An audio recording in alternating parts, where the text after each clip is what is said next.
시청자와 함께하는 시민데스크. 학교폭력 문제는 어제 오늘 일이 아닌데요. 하지만 이 이슈가 사회 문제로 떠오른 것은 최근 일입니다. 우리 사회에 깊게 뿌리내린 학교폭력 문제를 YTN은 어떻게 다루고 있는지 오늘 시청자 비평 리뷰 Y에서 살펴봅니다. 이번 주 에필로그 Y에서는 또 한 번의 의미 있는 기록을 담은 탐사보고서 기록을 살펴봅니다. 기획탐사팀 시철호 영상기자와 함께 제작 뒷이야기를 나눠봅니다.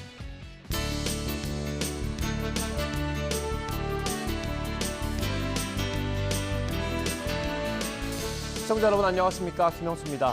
건조한 날씨에 전국 곳곳에서 산불 피해 소식이 이어지고 있습니다. 요즘 같은 땐 잠깐의 방심이 큰 산불로 번질 수 있습니다. 담뱃불이나 쓰레기를 태우던 불티도 그 원인이 될 수 있습니다. 시청자 여러분의 작은 관심과 실천만으로도 충분한 대비가 가능합니다. 산불로부터 안전한 대한민국이 될 수 있도록 산불 예방 실천 거듭 당부드립니다. 이번 주 시민데스크 시청자 비평 리뷰 Y로 시작합니다.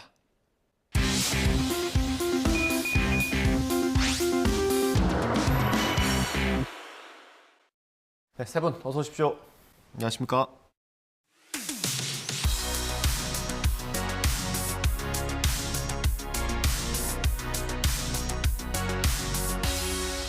네, 시청자 비평 리뷰 Y 시작하겠습니다. 먼저 이해수 시청자 평가원이 가져오신 오늘의 주제부터 들어보겠습니다.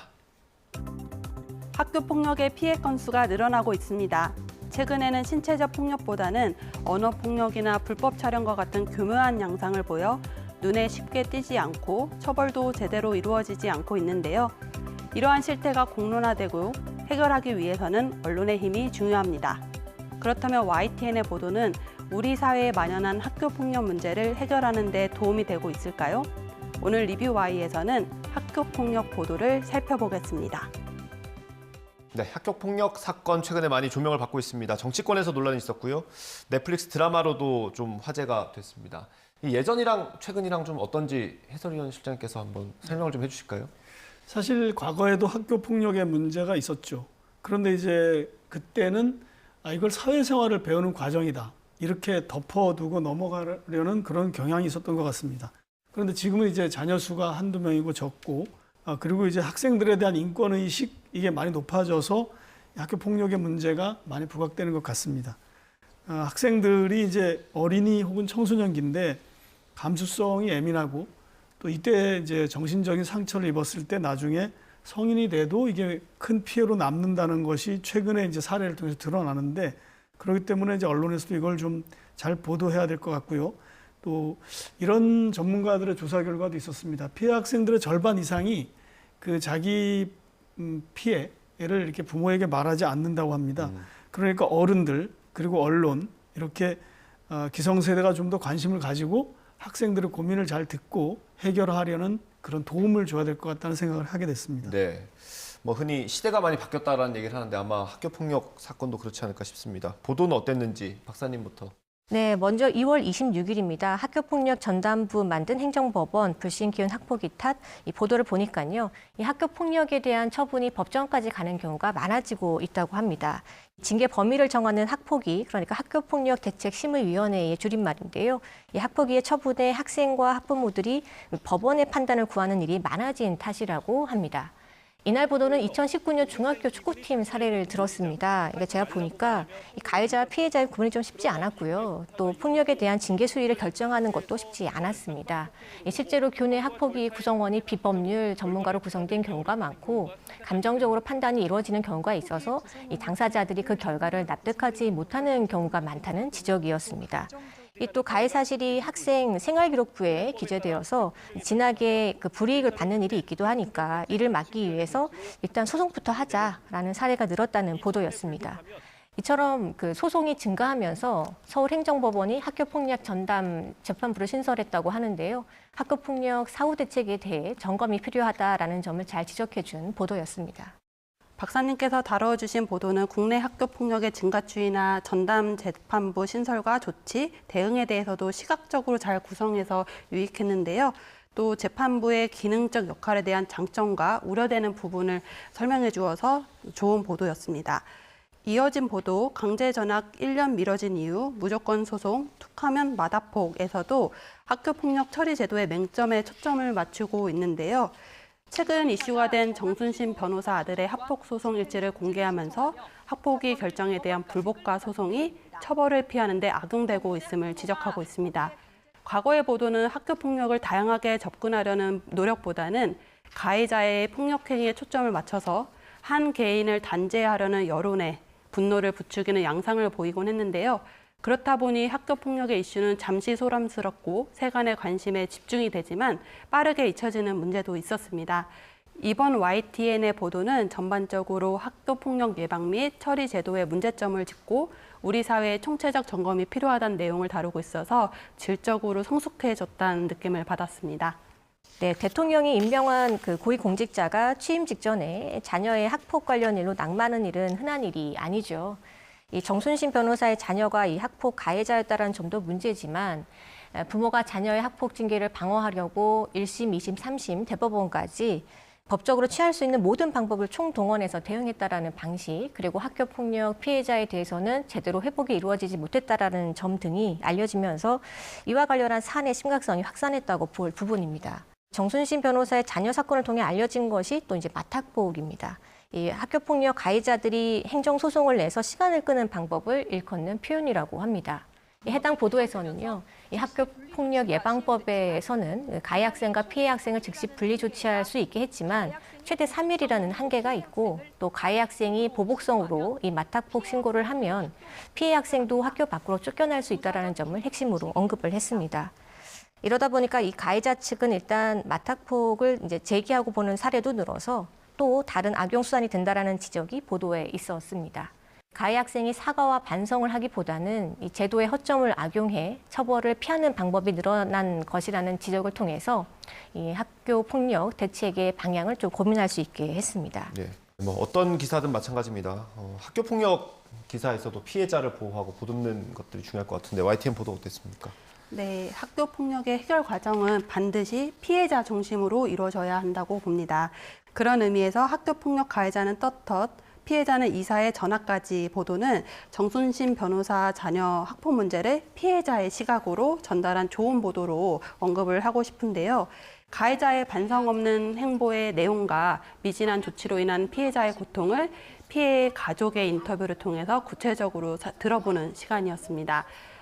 이 사건 외에도 많은 학교폭력 피해자들이 가해 학생과 분리되지 못하거나 전학을 가는 등 또 다른 고통을 겪고 있는 현실을 전하고 있습니다.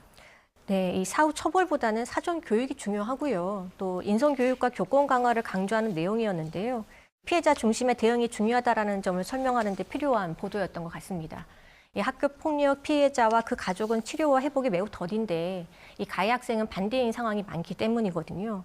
피해자를 위한 지원책과 피해 학생을 위한 회복, 또 지원 대책도 강화가 되어야 하는데 이에 대한 제도의 보완점을 두고 또 전문가의 의견은 어떠한지 또 해외에서는 이러한 문제 해결을 어떻게 접근했는지 좀 분석 보도가 이어져야 한다라는 생각이 들었습니다. 3월 2일 새학기 시작 때 증가하는 학교 폭력 예방법과 대책은 이 해당 보도에서는요, 이 학폭 가해자에게 대입 정시에서 불이익을 주고 또 정순신 변호사처럼 가해자 측이 소송으로 시간을 끌 때의 대책 등이 나올 예정임을 알렸습니다. 또 10일 학폭 분리처벌주의가 문제, 피해자 중심으로에서는 학폭이 큰 사건이 일어날 때마다 이 사건 기준으로 대책을 마련하다 보니까 이 사건 중심의 해결책에 집중됐다라는 문제 제기가 있었습니다. 너무 좀 동의가 되는 내용이었고요. 학교 폭력 대책이 피해자와 가해자를 분리와 처벌하는 데만 집중하다 보니까 정순신 변호사 사건에서 알 수 있듯이 피해 학생은 상처에서 회복되지 못한 데 반해서 가해 학생은 소송으로 시간을 끌다가 문제없이 진학하는 경우가 상당하다라는 문제가 보입니다. 이 가해 학생의 학폭법 그 상해 처벌만 받고 나면 정상적으로 졸업이 되고 또 아무 일 없다라는 듯이 대학에 진학하거나 이제 사회에 나가서 정상적으로 생활한다라는 것이 이 피해 학생들에게는 제2차 피해를 준다라는 전문가의 지적이 있어서 그런 부분에 좀 공감이 갔습니다. 그동안 학폭을 바라보는 언론의 시선은 가해자에게 얼마만큼 처벌이 내려지느냐에 관심이 맞춰져 있고 가해자가 센 처벌을 받으면 문제가 다 해결된 거고 그렇지 않으면 해결이 미진하다는 식의 접근이 많았던 것이 사실입니다. 물론 피해 사실을 발빠르게 전하긴 했지만 피해 당사자들의 목소리와 삶을 들여다보는 시도는 보기 어려웠는데요. YTN이 시선 전환을 선도적으로 잘 해주었다고 생각합니다. 네, 뭐 사건 사고 기사 다 마찬가지입니다. 그 사건 단면만 보지 않고 그 주변을 보는 게 좀 중요할 것 같은데요, 실장님. 그렇죠. 특히 이 학교 폭력의 문제를 보니까 이게 새로운 어떤 그 회피 방법이 나타났다는 것을 좀 주목해야 될 것 같습니다. 두 분께서 지적해 주신 것처럼 뭐 가해 학생 부모가 이렇게 맞소송으로 처벌을 회피하려는 이런 새로운 어떤 경향도 생기기 때문에 언론이 이걸 맥락을 짚어내고 이거를 좀 공유하도록 보도를 하는 거, 이게 굉장히 중요할 것 같고요. 사실 일반적으로 부모가 자식하고 한 세대 차이가 나지 않습니까? 30년이기 때문에 그 학생들의 마음과 학생들의 그 고충 같은 걸 이해하기가 쉽지 않기 때문에 이런 부분들을 좀 학생들의 입장에서 언론이 이렇게 짚어내고 같이 이야기할 수 있도록 장을 마련해 주는 것, 이런 것이 중요하다고 생각합니다. 하나의 아이디어로는 이제 그렇지 않습니까? 어떤 반은 분위기가 좋고 또 어떤 학교는 분위기가 괜찮은데 어떤 반이나 어떤 학교는 또 이런 사례가 많고 그런 이제 차이가 있을 수 있는데, 그때 이제 늘 문제가 생겨서 이런 나쁜 일이 있었다라는 것보다도 어떻게 이걸 잘 풀었는지, 그런 성공 사례라고 부를 수 있는지 모르겠는데 그런 사례를 찾아서 그런 보도를 이렇게 많은 사람들이 알도록 해주면 남을 이해하고 또 배려하는 게 이렇게 좋은 결과를 가져오는구나라는 어떤 그 교훈 같은 걸 찾을 수 있지 않을까, 그런 생각도 해봤습니다. 네. 그 학교 폭력 관련해서 전문가들이 나와서 이렇게 인터뷰하는 것도 많았는데 어땠습니까? 다시 떠오른 학폭 논란, 법원의 학폭 전담 재판부까지는 기존의 대담과 차별점이 돋보이는 코너였습니다. 조정실 학교폭력 피해자 가족협의 회장과 화상 연결을 한 대담이었는데요. 이번 대담은 학폭 문제에 있어서 가장 중요한 것은 피해자라는 사실을 다시 한번 인지시키면서 학폭 처리와 해결 과정 또한 가해자가 아닌 피해자 중심으로 이동해야 된다는 새롭고 또 중요한 논의를 던져주어 의미 있었습니다.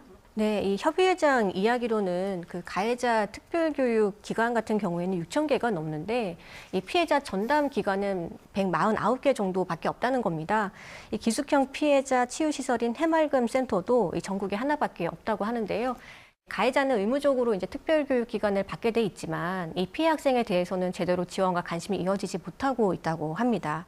좀 이러한 부분에 대한 좀 추가 보도와 좀 점검이 필요하다라는 생각이 들었습니다. 또 다른 대담 보셨죠? 어떤 거 있습니까? 네, 제가 본 대담은 또 이제 학교 폭력, 내 아이도 잘못할 수 있으면 인정하세요라는 대담이었습니다. 이 학폭 소송전을 어떻게 보아야 할지 짚어보는 것이었는데요. 이 학폭 소송전이 느는 이유 중에 하나가 이 부모들이 받아들이는 수위, 그러니까 이 내 자녀가 이 정도 가지고 학교 폭력이라고 할 수 있냐? 아니다. 이걸 받아들이기가 쉽지 않다라는 거죠. 자녀 세대와 부모 세대가 인식의 차이가 있다라는 건데요. 이 또 하나는 또 학교 폭력이 입시에 영향이 있기 때문이라는 지적도 있습니다.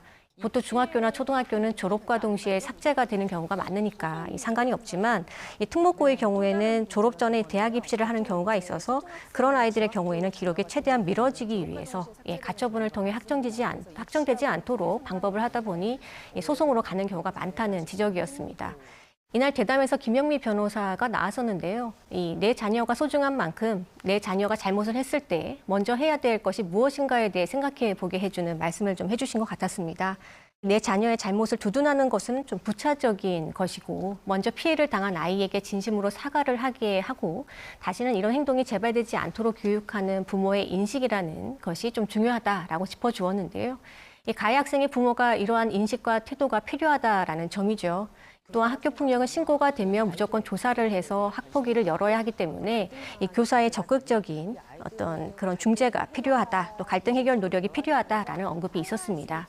이 학교 폭력 문제는 무조건 법의 잣대를 들이대서 해결하기보다는 이 갈등 상황을 해결하고 모두 다 좀 올바른 성인으로 자라날 수 있는 그런 분위기를 만드는 것이 중요하다라고 강조했는데요. 저도 이러한 의견에 좀 상당히 공감이 가는 내용이었습니다. 네, 평가원님께서도 같은 대담 보셨다고요? 네, 박사님께서 좋은 점을 짚어주셨지만 저는 개인적으로 이 대담이 아쉬웠는데요. 앞서 조정실 협의회장과의 대담이 피해자 가족의 입장에서 접근한 것이라면 이번 대담은 법리적 문제를 진단하고 실질적인 대책을 모색하는 자리를 할 수 있는데 그 목적을 담아내지 못했다라고 말씀드리고 싶습니다. 학교폭력 소송 건수에 대한 질문에 대해서 초청된 대담자가 구체적인 수치는 모르겠다, 신고 비율이 늘었다라고 대답을 한다거나 뒤이어 나온 해결책이 부모들이 내 아이도 잘못할 수 있다는 것을 인정하는 인식 개선이 필요하다라고만 제시되어서 구체성과 현실성이 떨어진다는 인상을 받았습니다. 그보다는 학교폭력 종합 근절을 위한 법조계의 대처들이 더 나와야 하지 않았을까. 전문가 패널에 기대되는 역량을 충족시키지 못해 아쉬운 대담이었습니다. 실시간으로 대담자의 답에 YTN이 관여하기는 어렵겠습니다만 YTN 역시 대담의 성격과 대담자의 역할에 맞춰서 질문의 수준을 달리할 필요가 있어 보입니다. 또 YTN이 다른 보도에서 학교폭력 증가수나 피해 유형별 실태 등의 통계 자료를 잘 활용해 주었는데요. 그런 자료를 사전 질문을 구성할 때 대담자와 공유하는 방법도 좋을 것 같습니다. 구체적인 질문과 준비된 자료가 좋은 답변을 이끌어낼 수 있음을 기억해야 할 것 같습니다. 네, 이 학교 폭력 문제를 두고 정치권 그리고 정부 혹은 또 가정 어디에서도 이 근본적인 해결책을 내놓지는 못하고 있습니다. 이 쉽지 않은 문제라는 것이겠죠. 사후 약방문이던 또 사전 예방이던 이 학교 폭력 근절에 모두가 한 뜻일 겁니다. 그런 의미에서 대담 구성에 있어서 제안 한 가지를 좀 드리고 싶은데요. 실제 학교폭력 중재 노력을 기울인 선생님이나 또 상담을 전문으로 하는 선생님의 대담을 기획해 보는 것도 좋겠다라는 생각이었습니다. 이 학교폭력 상담에서의 고충, 또 교사로서 어떤 개선이 이루어지길 기대하는지 좀 살펴보는 노력이 좀 필요해 보였습니다. 박사님의 말씀에 보태서 YTN이 학교폭력 근절을 위한 사회적 시스템을 지속적으로 감독하고 점검해 주시길 당부드립니다. 그동안 학교폭력에 관한 논의와 개선이 전혀 없었던 것은 아닙니다.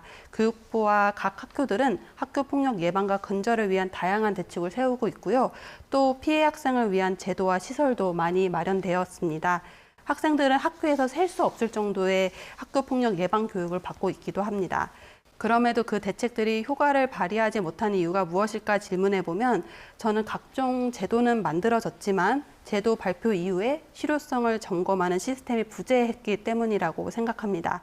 언론이 그 감독의 역할을 할 수 있겠죠. YTN이 관련 사건이 터졌을 때 또는 정책이 발표되었을 때만 반짝 집중하기보다는 학폭 문제와 관련된 제도의 개선의 문제점을 주기적으로 점검하고 미흡한 부분이 있다면 지적하고 논의를 재점화해 주었으면 합니다. 보도 내용의 사후 점검의 중요성을 강조해 말씀드려 봅니다. 네, 오늘 리뷰 Y 내용 정리 한번 해보겠습니다. 평가원님부터 한 줄 평 들어보겠습니다.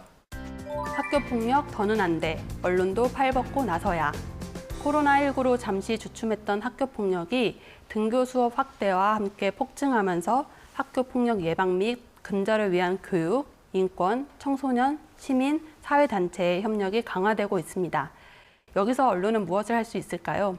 보도 과정에서 피해 가해자의 진실 공방과 개인의 응보적 처벌에 집중하기보다는 학교폭력을 막지 못하는 시스템 점검과 피해자 보호와 치유에 관심을 기울여야겠습니다.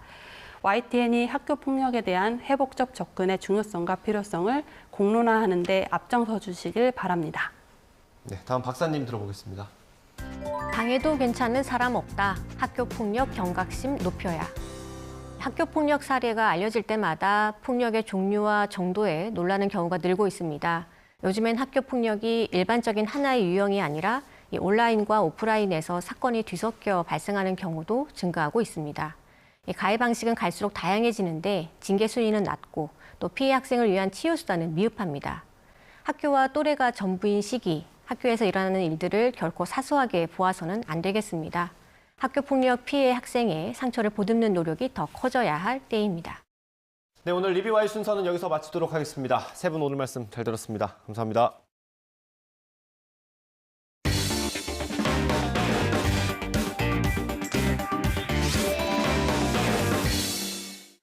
지난해 12구 이태원 참사 이후 속시원히 해결되지 못한 여러 의문들을 YTN 탐사보고서 기록팀이 살펴봤습니다. 프로그램 제작 과정부터 방송에 담아내지 못한 뒷얘기까지 오늘 에필로그 Y에서 들어봅니다. 지금 바로 만나보시죠. 매번 기획탐사팀만의 시선으로 새로운 기록을 써내려가는 탐사보고서 기록. 이번엔 애도의 마음을 담아 이태원 참사 이후 100일의 시간을 담아냈다고 하는데요. 어떤 과정을 거쳐 제작됐는지 못다한 이야기를 들어봅니다. 오늘 에필로그 Y시간 기획탐사팀 시철호 영상기자와 함께합니다. 네, 안녕하세요. 안녕하세요. 반갑습니다. 탐사보고서 기록, 제작 뒷이야기를 좀 들어볼까 하는데요. 먼저 방송에 나간 지 조금 시간이 지났는데 주변 반응이 있었는지 궁금해요. 이게 이제 참사를 다루는 작품이기 때문에 잘 만들고 반향이 있고 뭐 이런 것보다 제대로 만들고 제대로 보여지기를 원했었는데 유가족분들께서 그래도 고생을 하셨다, 감사하다 이런 반응을 해주셔서 저는 만족하고 있습니다. 네, 사실 이번에 만들어진 영상 주제가 굉장히 무거운 주제였습니다. 이태원 참사를 다루게 된 계기가 있을까요? 참사보고서 기록이라는 그 프로그램 자체가 사회적 약자 그리고 이 사회에서 일어나는 재난, 참사 이런 것들을 그동안 담아왔기 때문에 12.9 이태원 참사는 다루지 않고 넘어갈 수 없는 주제였어요.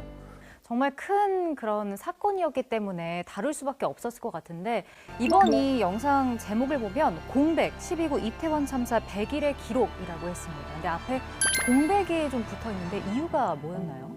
그 12.9 이태원 참사를 이제 다루면서 제작하자고 마음을 먹기 시작한 이후에 제일 처음 가졌던 생각이 왜 그날 그런 일이 벌어질 수밖에 없었는가였어요. 그래서 유가족이 묻고 전문가가 대답해주는 형식의 이제 이야기를 구성하게 됐고 네.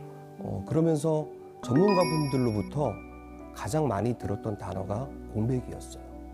정말 하나같이 준비가 안 되어 있었고 하나같이 대비가 안 되어 있었고 대응 과정에서도 하나같이 제대로 된 대응을 하지 못했다.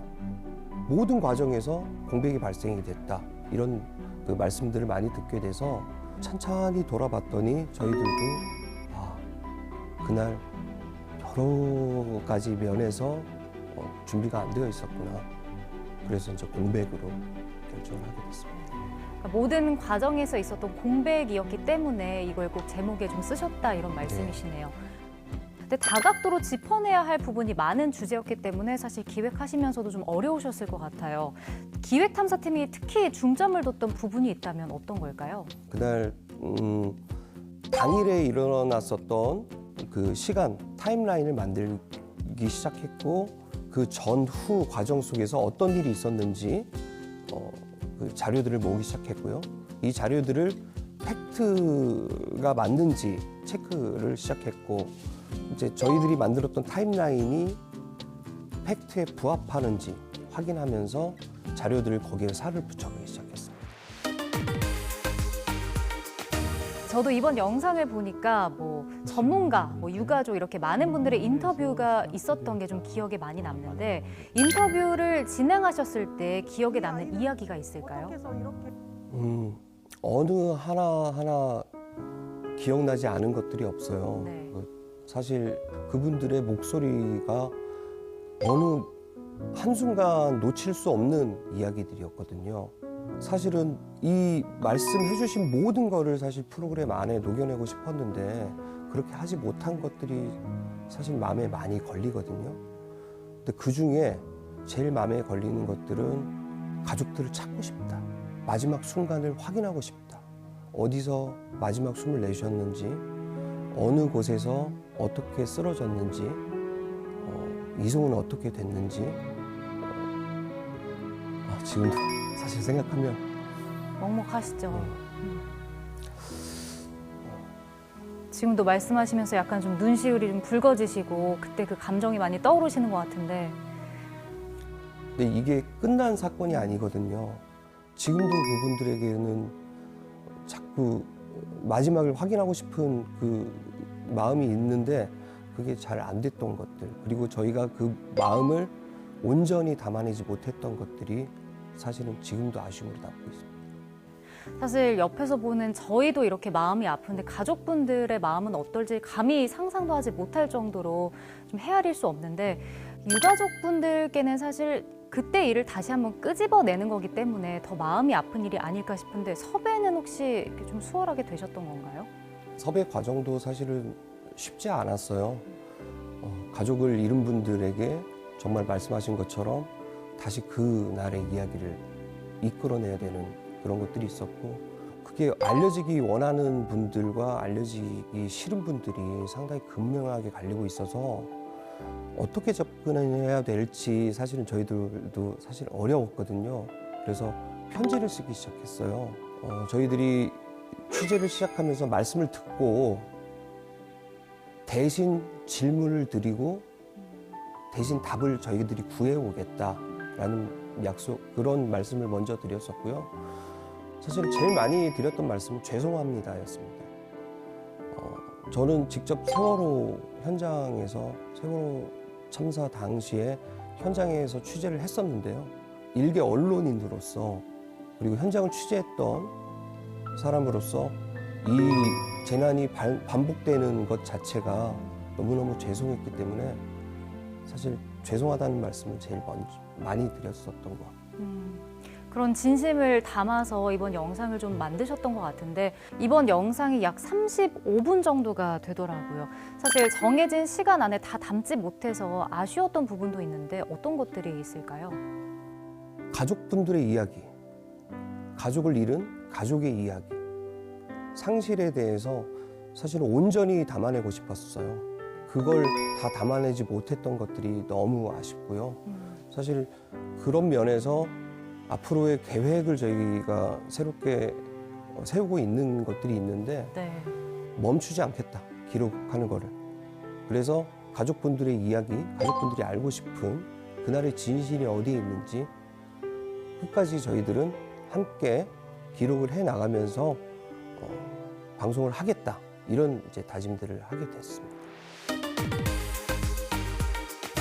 사실 누구보다 영상 기자 입장에서 현장을 기록하다 보니까 더 신경 써서 당시 현장을 좀 영상에 많이 담으려고 노력하셨을 것 같은데 어떤 시각으로 담으려고 하셨는지도 좀 궁금해요. 참사 현장을 다시 보여드리는 것 자체가 어려운 일이었고요. 시청자들에게는 그날의 현장을 다른 시선에서 볼 수 있게 해드리고, 유가족분들은 당시 충격을 그대로 온전히 받지 않도록 만드는 방향으로 저희들이 화면을 다시 찍기 시작했고요. 그런 그 의미들이 담긴 화면이 제일 첫 장면에 그대로 녹아 있다고 보시면 될 것 같습니다. 참사 현장, 그 이태원로 그 골목 현장에 많은 분들이 마음을 담아서 써주신 그 포스트잇이 바람에 흩날리면서도 떨어지지 않는 모습, 그리고 그날의 이야기를 대변해 주듯이 불던 바람 소리, 이런 것들을 저희들이 담으면서 슬픔을 대변할 수 있는 장면들을 만들어내기 위해서 저희들이 조금 더 신경을 썼던 것 같습니다. 이렇게 제작을 하시다 보면 대신에 심적으로 좀 많이 힘드셨을 것 같기도 하거든요. 이 기획탐사팀 팀원들에게 이번 영상의 의미는 어떤 건가요? 반성의 시간이 되었기도 했고요. 멈추지 말아야 되겠다는 또 의지의 확인 같은 그런 시간이 되었던 것 같아요. 해외에서 벌어지고 있는 참사, 재난, 국내에서 벌어지고 있는 참사, 재난, 그리고 사회적 약자들이 고통받고 있는 장소, 어디든 우리는 앞으로도 계속 가야 되고 앞으로도 기록을 해야 된다는 의지의 확인이 되었던 시간이었던 것 같습니다. 네, 그럼 앞으로 좀 개인적으로 다뤄보고 싶은 주제가 있으실까요? 사실은 제가 또 회사에 들어와서 겪었었던 큰 일들이 사회적 참사, 재난이거든요. 세월호가 있었고, 가습기 살균제 사건이 있었고, 김용균 씨가 안타깝게 쓰러져간 일이 있었고, 사회적 참사가 반복이 되고 있는데 이 반복되는 참사들을 조금이라도 우리 사회에서 조금 줄여나가야 된다라고 생각을 하고, 그런 부분들이 반복되지 않도록 우리들이 감시자의 역할을 제대로 해야 된다. 그런 것들을 제대로 하기 위해서 계속 만나보고 기록해 나가는 것들을 멈추지 않을 계획입니다. 네, 말씀하신 대로 앞으로는 이런 사회적 참사가 다시는 발생하지 않도록 기획탐사팀에서 의미 있는 기록 써내려가 주시길 바라보겠습니다. 오늘 함께해 주셔서 고맙습니다. 감사합니다.